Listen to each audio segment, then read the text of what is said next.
Pertandingan terakhir antara Liverpool melawan Everton mungkin merupakan gambaran yang tepat bagaimana kita bisa melihat beda nasib kedua klub sekota ini.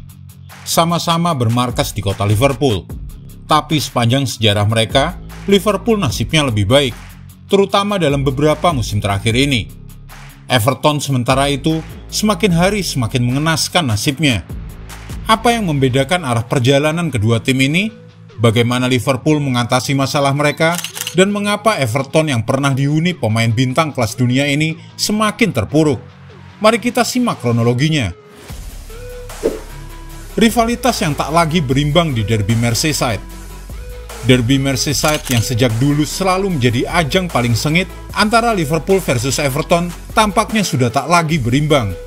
Ini adalah persaingan antara dua tetangga sekota yang sudah terjadi sejak tahun 1892. Semua gara-gara masalah stadion Anfield.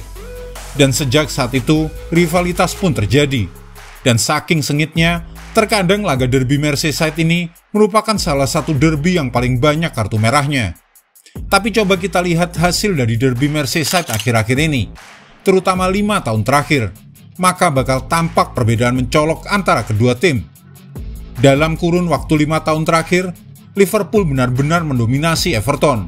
Mereka hanya kalah 1 kali saja dari Everton semenjak Januari 2018. Tampak jauh perbedaan kedua tim.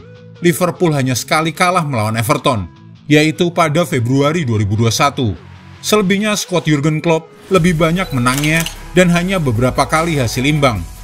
Hasil itu tampak jauh berbeda dengan Everton di era pertengahan tahun 90-an hingga tahun 2000, di mana skuad jersey biru lebih mendominasi dibandingkan skuad berjersey merah.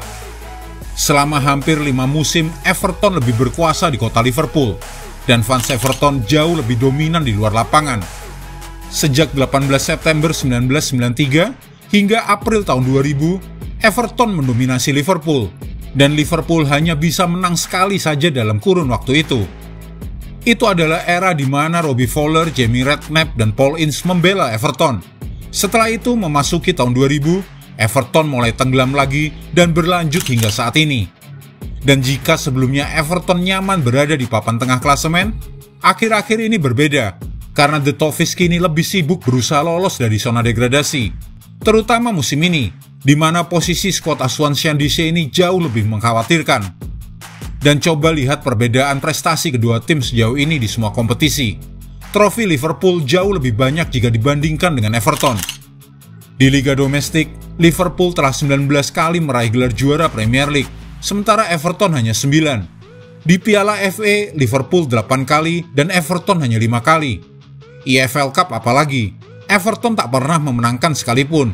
Kemudian Community Shield, Liverpool 16 kali dan Everton hanya 9 kali.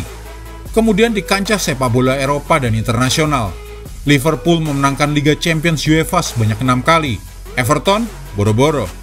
Liga kasta kedua Eropa juga demikian, Liverpool punya 3, Everton nihil. Fans Everton hanya bisa membanggakan satu-satunya trofi mereka di kancah Eropa, yaitu juara Piala Winners'. Dan total, Liverpool telah memiliki 67 trofi, sementara Everton hanya 24. Musim buruk Everton berlanjut. Everton yang pernah menjadi klub yang membesarkan pelatih Arsenal Mikel Arteta, Wayne Rooney yang jadi legenda Manchester United, dan bintang Belgia Romelu Lukaku, kini kondisinya semakin kritis. Musim ini, Liga Inggris telah 9 pekan berlalu, dan Everton kini berada di posisi 16 klasemen setelah kalah oleh tetangga mereka Liverpool di pertandingan terakhir dalam Derby Merseyside melalui 2 gol Mohamed Salah. Kini nasibnya pun jauh sekali jika dibandingkan dengan The Reds. Setelah 2 musim berturut-turut, klub berjuluk The Toffees ini terlibat dalam perjuangan lolos dari zona degradasi, itu termasuk penyelamatan di hari terakhir saat melawan Bournemouth musim lalu. Dan kini mereka memulai musim baru dengan cara yang menyedihkan pula. Saat Liga Inggris musim 2023-2024 dimulai Agustus lalu, itu merupakan pertama kalinya dalam sejarah 145 tahun klub, Everton kalah dalam 3 pertandingan awal musim dan lebih parahnya tanpa mencetak gol. Mereka kalah di kandang oleh Fulham, Aston Villa, dan Wolves di 3 pertandingan pertama. Kini skuad asuhan Sean Dyche ini tampaknya akan kembali menghadapi perjuangan untuk menghindari degradasi, kecuali ia dapat melakukan perubahan secara instan. Masalah keuangan Everton. Uang yang sangat dibutuhkan oleh Everton tidak kunjung datang. Awan hitam yang menyelimuti Goodison Park pun tak kunjung hilang. Mungkin itu gambaran masalah mereka saat ini. Masalah keuangan di Everton memang tampaknya menjadi masalah utama mereka. Setelah melaporkan kerugian besar, mereka juga menghadapi sidang dengan Komisi Independen pada bulan Oktober 2023 ini terkait potensi pelanggaran aturan fair play finansial. Uang juga menjadi masalah di bursa transfer musim panas lalu. Sean Dyche dan tim rekrutmen mau tak mau harus terpaksa mengais-ngais memanfaatkan pemain pinjaman dan pemain gratisan di pasar bebas transfer untuk mendatangkan Ashley Young, Arnaud Danjuma, dan Jack Harrison. Pembelian mereka di bursa transfer musim panas kemarin hanyalah Beto dan Joseph Chermiti. Yang terakhir adalah penyerang yang masih berusia 19 tahun yang kini dianggap sebagai investasi untuk masa depan mereka. Tapi dengan hanya satu bintang muda, apakah cukup dianggap sebagai investasi masa depan? Peluang banyak, cetak gol tak bisa. Penyelesaian yang buruk terus menjadi masalah bagi Scott Sean Dyche ini. Padahal mereka sebenarnya menciptakan peluang dengan kualitas yang cukup tinggi. Bermain dengan baik secara umum.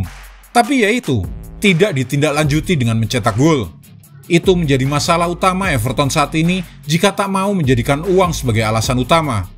Tadinya, banyak yang berharap situasi buruk di awal musim akan berubah usai jeda internasional.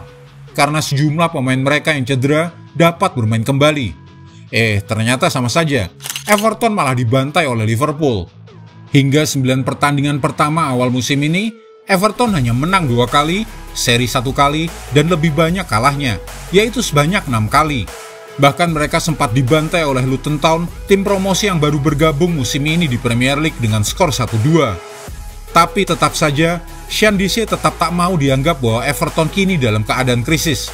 Nah, kalau sudah beberapa musim main di Premier League dengan tujuan hanya berjuang lolos dari degradasi, apa masih tak mau dibilang krisis? Kasihan juga kalau melihat klub yang pernah dihuni oleh Mikel Arteta dan Romelu Lukaku ini semakin terpuruk. Cara berbeda Liverpool perbaiki nasib mereka. Jurgen Klopp diangkat sebagai pelatih Liverpool pada tahun 2015 lalu. Saat menghadap ke publik, ia membeberkan satu pesan penting dalam pidatonya. Kita harus mengalihkan pikiran dan keraguan dan menjadi lebih percaya diri. Itulah kata-kata karismatik yang terlontar saat Jurgen Klopp duduk di depan kamera dan sorotan lampu media. Dan tak lama kemudian, perlahan tapi pasti, tidak ada lagi yang meragukan Jurgen Klopp atau para pemainnya. Setelah di musim perdana berada di posisi ke-10, kemudian akhirnya mereka meraih gelar Liga Champions ke-6, dan The Reds juga kembali ke habitat awal sebagai tim besar Inggris Raya dengan raihan gelar Premier League pada musim 2019-2020. Jurgen Klopp percaya tempat latihan adalah tempat keramat di mana perubahan bisa dimulai. Di sini latihan yang benar dijalankan, di mana ide-ide taktis dicoba dan diuji. Kemudian baru masuk ke tahap perekrutan spektakuler, dan klub kemudian bisa meraih gelar Premier League. Semua berjalan bertahap dan terencana. Apakah uang punya pengaruh besar bagi kesuksesan Liverpool? Tidak sepenuhnya benar. Buktinya musim panas lalu, mereka terpaksa berhemat dan sangat efektif dalam memilih pemain yang akan direkrut. Mereka harus berhemat karena kegagalan musim lalu yang berimbas pada keuangan klub di saat dampak dari pandemi baru saja berakhir. Bermodalkan penjualan sejumlah pemain yang pergi dan ada yang dijual mahal ke klub Arab, Liverpool mendatangkan Alexis McAllister, Ryan Gravenberch, Wataru Endo, dan Dominic Szoboszlai. Szoboszlai adalah yang termahal, dengan harga mencapai 1,2 triliun rupiah. Sementara Endo, ini yang termurah, hanya 340 miliar rupiah saja. Tapi dampaknya bisa kita lihat langsung sekarang. Transfer cerdas dan murah Liverpool pun terbukti jitu di masa lalu. Mohamed Salah dulu termasuk murah dengan biaya 700 miliar rupiah saja. Sekarang, bandrolnya sudah mencapai 1,9 triliun rupiah. Bagaimana menurutmu? Apakah Everton masih bisa mengejar Liverpool atau bahkan masih bisa diselamatkan? Atau pasrah saja menanti degradasi di akhir musim, mengulangi sejarah buruk mereka saat terakhir kali terdegradasi di musim 1950-1951? Jika Anda menyukai video ini, jangan lupa klik like, share, subscribe, dan tendang loncengnya agar tak ketinggalan update terbaru dari kami.